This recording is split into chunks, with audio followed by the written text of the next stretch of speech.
Nananawagan ng tulong ang mga magulang ng isang sanggol sa Sorsogon na ipinanganak umanong baliktad ang puso. Para bigyan ng mukha ang balita, Mobile Journal, Yeda Pascual. Isang bata sa Sorsogon na ang ipinanganak na may pambihirang kondisyon. Ang kanyang puso nakabaliktad at nasa kanan.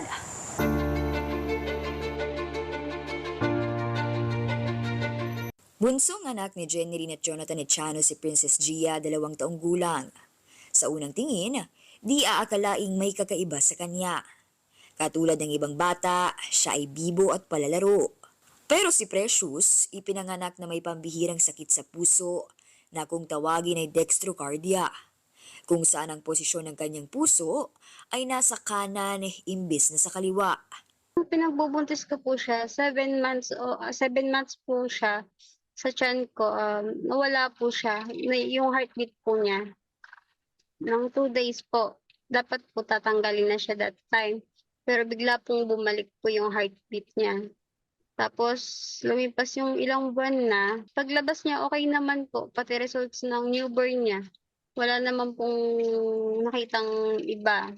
Kwento pa ni Jenny Lynn, napansin lang nila ang mga sintomas noong 3 buwang gulang lang si Precious. Madali itong hingalin at nangingitim ang mga daliri. Kaya napagpasyahan nilang dalhin ito sa ospital. Matapos makita ng doktor ang result ng 2D echo, agad silang pinabiyahe sa Maynila papuntang Philippine Heart Center.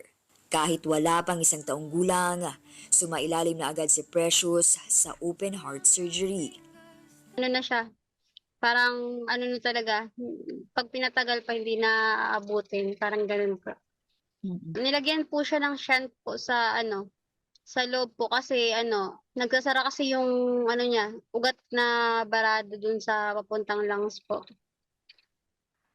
Parang nawawala na ng oxygen yung katawan niya kaya nilagyan po ng shunt po. Kahit papaano nagkatulong daw ang operasyon kay Precious, pero hindi pa rin maiwasang matakot ni Jenny Lynn dahil may isang operasyon pa na kailangang gawin para maisaayos ang baliktad na puso ng kanyang anak. Kasi nanay ka, magulang kayo, lahat ginagawa niyo. Tapos, wala namang kasiguraduhan kung talagang tatanda siya, kasama kayo, Kaya medyo nakakatakot po, pero laban lang po. Pag kinaya niya po, lahat na po gagawin. Yung parang i-align yung heart niya sa tamang posisyon po, parang ganun po. Kaya parang major operation po yung gagawin sa kanya kung sakali po. Sa katapusan ng buwan, malalaman kung maaari na bang operahan muli si Precious. Ang pamilya pinaghahanda na sa posibleng halaga na aabutin sa operasyon.